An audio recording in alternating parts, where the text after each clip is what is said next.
Bu onani farzandlari yo'qmi, hech kimi yo'qmi? O'libdi, birov bilmasa, 10 ta 15 ta odam ko'tarib keldi. Qora aka, buni tarixi uzun. Bu ona mustabid tuzum sovet davrida katta lavozimda o'tirganlar. Komsomol degan tashkilotdan ko'tarilib, respublikadagi birinchi odamlar bilan qo'l berib ko'rishadigan bir lavozimda bo'lganlar. Erlari oddiy bir xizmatchi bo'lgan.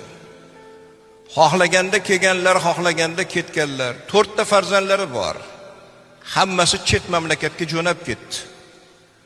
Erlari oddiy bir xizmatchi bo'lgan. Erda hamiyat bor. Erni o'zini g'ururi bor.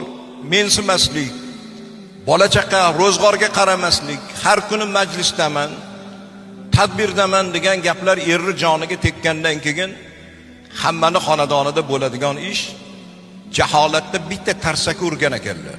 O'sha bitta